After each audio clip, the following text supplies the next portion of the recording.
Welcome to part 3 of my video series analyzing Yusei, Jack, and Aki as characters between seasons 1 and 2 of 5Ds. This one will of course focus on the Black Rose Witch, Aki is Yugioh.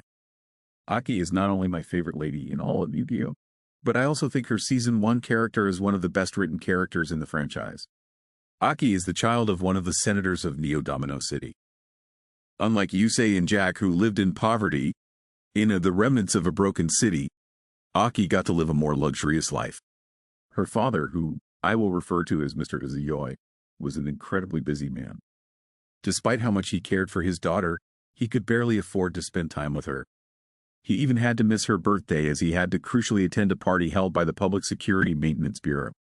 Aki and him eventually got their spare moment to duel with the deck Mr. Yugioh had gifted her. Sadly, a call came in requesting him to be there. And that is when Aki snapped. Little Aki was enraged at her father for valuing his job more than her. She unleashed her trapped rose flame, but not as an ordinary duelist. Aki manifested it into becoming real, harmful, delivering a devastating wave of burning petals on her father. Aki's parents were shocked, in absolute disbelief, as the Crimson Dragon's footmark formed on her arm. But Aki, she had no idea what this mark even was or what exactly did she do. Aki approached him, seeking comfort, but her father told her to stay back, calling her a monster. We then cut to what seems like a scene of Aki shunned and isolated by other children, to which she scares them off by summoning Gigantiplant.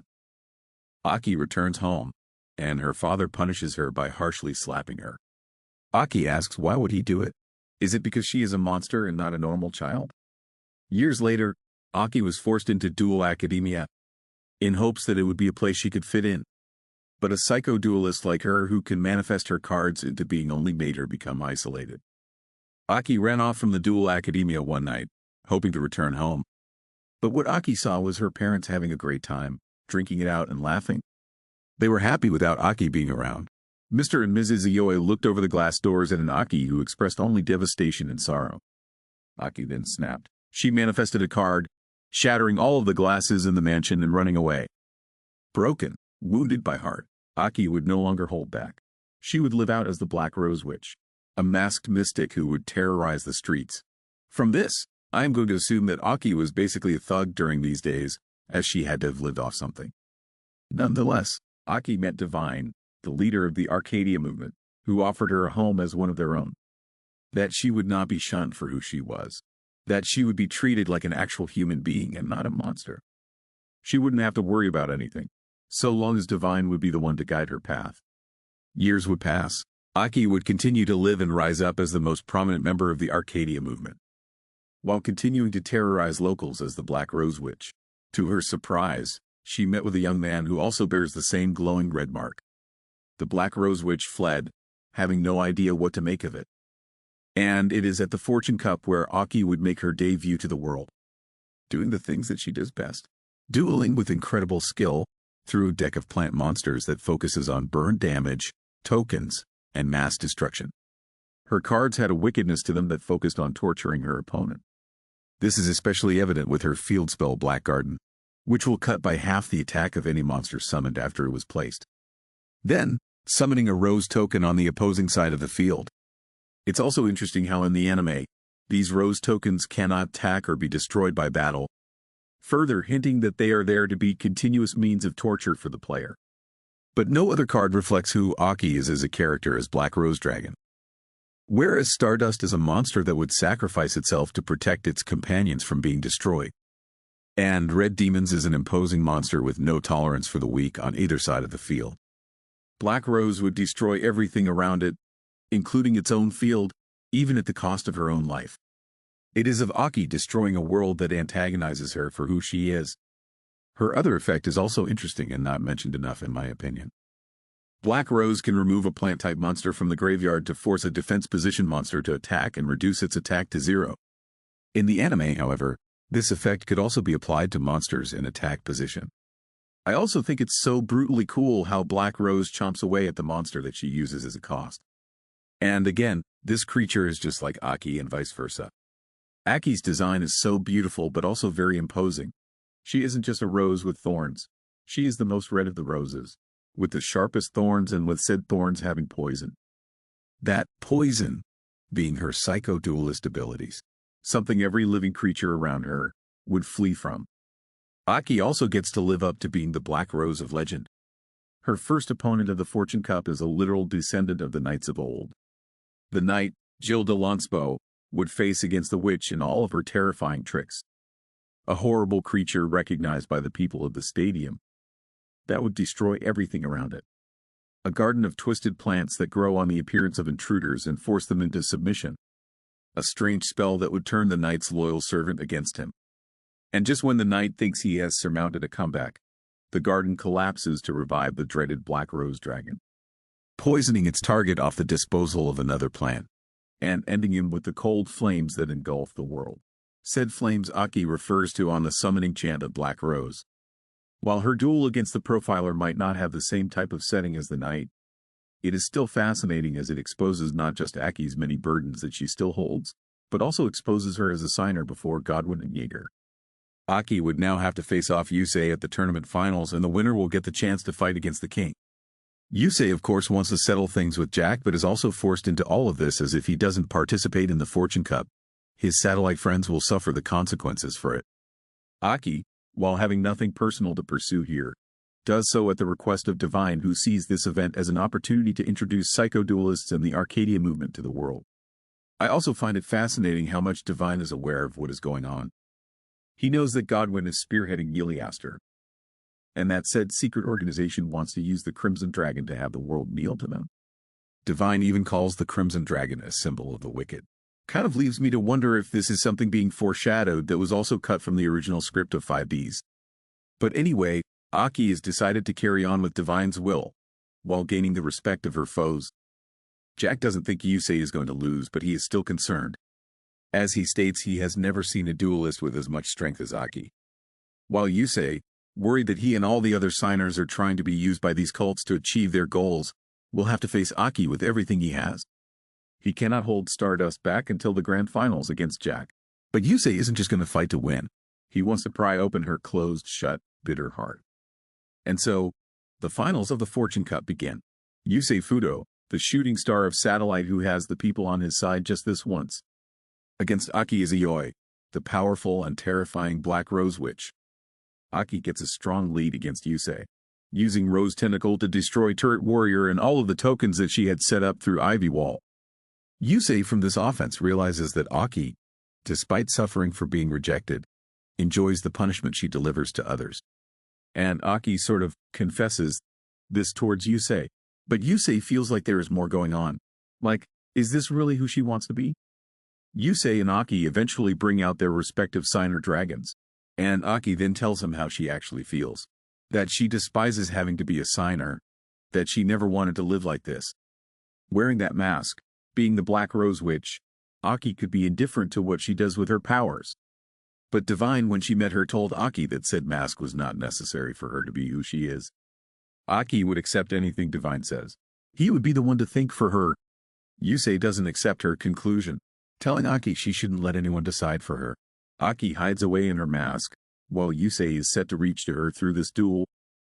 Their battle continues, eventually reaching a point where Aki believes that with Stardust leaving the field to stop Black Rose from destroying everything, Phoenixine Cluster Amaryllis is now free to attack and finish off Yusei. But Yusei activates Cosmic Blast on the release of Stardust to defeat Aki, shattering her mask. Aki opens her heart. She cries out, begging to be saved, but Divine steps in. He shelters Aki and takes her away before Yusei could approach her. Later on, we see Aki pondering on what happened at the Fortune Cup, but Divine tells her that only he can save her, not Yusei. As the story of 5Ds progresses, the Arcadia movement is besieged by the Dark Signers. Carly, who eventually confronts Divine, and Misty, who faces off against Aki, but this whole ordeal leaves Aki confused. Misty, as a Dark Signer, came to destroy the Arcadia movement and to exact revenge for her brother. Wait, for her brother?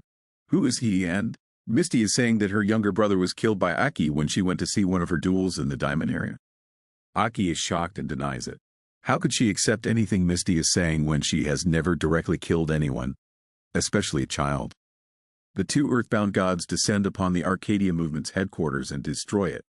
But not before Jack finds Aki through its collapsing debris and rescues her out of there. Aki is taken to the hospital. Her parents arrive to see her, worried and feeling guilty over everything that happened. But Aki would remain in coma. She would not open her eyes for any of these people, except for Yusei. Mr. Yugioh takes a helicopter to visit Yusei at Martha's place. He explains to them everything that Aki went through and begs Yusei to help his daughter out. Martha insists that Yusei goes not just to help this family, but jokingly to rescue his future wife. Yusei accepts and visits Aki at the hospital. Aki is of course alleviated to see Yusei, but not her parents. She despises them and sees what is going on between them. Aki readies for battle, and Yusei has to fight Aki once again. This duel is straight up much more focused on the plot than in actually fighting. It is fought primarily with their Signer dragons, with Aki completely venting away, torturing Stardust and Yusei while they hold on to try and reach out to her. Mr. Yugioh constantly tries to intervene, feeling it is he who should bear through Black Rose's onslaught as it is he who was not there when Aki needed him the most. As the duel progresses, Aki becomes more and more destructive with her powers, to the point of becoming uncontrollable. Mr. Yugioh is about to be hit by a flying medical machine, until Aki stops the wave of petals, manipulating her powers as she would want to. Aki has had enough. She requests Yusei to put an end to this, so that she can finally take her own path in the welcoming arms of her parents. Later on, we see Mikagi showing Yusei and Aki the Arcadia Movement's recording on how they brutally experimented on young children to force out their psychic potential, and how Divine's true intention was to raise an army of psycho-duelists to be sent to war-torn areas in the world. Very likely as well that he was going to use this army to take over Neo Domino. It is quite interesting to see that despite how manipulative Divine was, Aki was still grateful. She was so lonely, so wounded, that she would endure with who Divine was, so long as she had someone at her side to accept her for who she was. But now, she has people that she can truly call friends. And whereas the other signers at Godwin's home were arguing with each other about what they should do with the Dark Signer threat, Aki was the only one who was certain on what she wanted to do. She would fight both for her old home with her parents that now welcome her, and for her new home of friends that are the rest of the signers. Aki went on to confront Misty and to find out what really happened with her and her brother. Misty awaited her arrival in the broken and abandoned theme park at the edges of Satellite. Aki steps into the House of Mirror, and the door is closed shut. Misty greets Aki and their battle begins. Misty would activate the field-spelled Mirror Labyrinth, and a series of cards called Sad Story that each reveal a vision of her life, of who she was before the Dark Signers, of Toby, and how he met his end. Misty's dueling has a focus on lockdown, on cornering her opponent into complete submission, and her Sad Story cards do this exactly, as each respectively force both players to reveal any card they draw, and depending on the card, monster, spell, trap, they would be forced to shuffle it back into their deck. With all three of them, it is complete deck lockdown. Misty has on her Field Reptilus Servant, another lockdown card, as it prevents both players from summoning other monsters. Misty would have Aki die a slow death in this duel, as if she were to be killed by small but constant stabs while having her limbs chopped off. Aki, however, would not easily accept this. She reveals Illusion Destruction to force Reptilus Servant face down, but this monster is destroyed if it is targeted by the effect of a spell or trap. Misty reveals one more trap card, Bad End, Chain of Sorrow.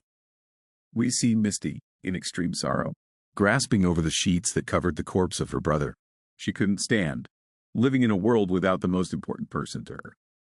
Now, I am not sure if it's implied that Misty intentionally drove off the cliff, or that she was in such grief that she didn't realize what she was doing. Whatever it may be, Misty was taken to the hospital, and she would die. But not quite, as the god of the underworld would offer her another chance of life. Aki, unwilling to fight, teeters, about to fall right on a sharp piece of glass, until Divine jumps in and rescues her, insisting that she must fight. By saying, "The entrance to the underworld is on the Witch's Island," Aki becomes unleashed, ensuring that Aki, the true Black Rose Witch, would hold nothing back. Their fight would rage on, until Misty brings out her earthbound god. Thanks to Yugioh, Yusei and Mikagi are saved from Divine's drowning prison. Yusei goes after Divine, cursing him for being the true culprit behind Toby's death. Divine confesses indeed that it was him who led to Toby's death. He electrocuted him to such intense degrees to force out his psychic potential that Toby ended up dying. And with his connections with the Public Security Maintenance Bureau, no one will find out for sure how Toby truly died. Divine attacks Yusei with a manifested Hinotama and corners him to fall down. But Yusei, being as clever as he is with the junk that he repurposes, was just setting him up. His homemade dual disc recorded everything Divine said, while transmitting it over to Misty for her to listen. Misty would immediately exact revenge, sending her earthbound to literally snatch and devour the hideous Divine.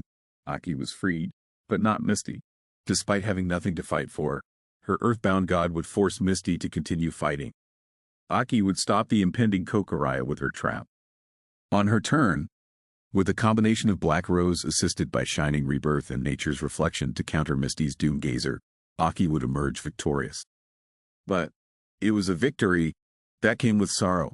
As Misty departed from this world, she would ask Aki that she remembers them, leaving behind her musical pendant with a picture of both her and Toby.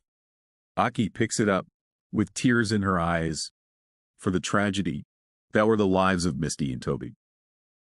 Did I really just spend 16 minutes summarizing Aki in Season 1? Of course, I wanted to remind everyone what an amazing character Aki was, how she made the show and all the other characters surrounding her even better. But also, because there is so little to talk about Season 2 Aki. In Shin Yoshida's version of 5Ds, Aki is barely a character. She was ferocious in Season 1, but now, her claws were cut off. People will jokingly say Aki in Season 2 became a Pokemon called Yusei, because that is literally all that she can say. It's so sad because unlike Jack, she was still an amazing duelist. And she showed so much promise in becoming a riding duelist. She could have even had some sort of rivalry with Sherry as they are both flower-based duelists. But nope. Aki got disposed off by that one guy from Team Unicorn. And shortly after, she suffered of a very convenient accident while driving where her psychic abilities just so happened to not work. Aki didn't even get to fight against Placido's Diablos, and much less duel in the remaining duels of the WRGP. Like, I already dislike what they did to her character, but it's not as severe as how they turned Jack into a brutish clown, or Yusei into an insanely bland Mr. Perfect. The real issue with Aki in Season 2 is that she really did nothing truly relevant until Arc Cradle. And the funniest thing is that, even if Crow never ended up becoming a signer, the new writers would have literally just relegated her anyway. And it's even funnier that despite Crow being forcefully turned into a signer, Crow himself became way less relevant as the show went on because it was all about Yusei and Jack. They gave him a role, but never truly a spotlight. Also, in case you haven't noticed, I have decided to separate this Part 3 into 2 parts. Or rather make a Part 4, with this one focusing on Aki and the other one focusing on Crow and the twins. I humbly encourage you to watch it, as much of what happens to those other characters are things also related to Aki and to the show as a whole.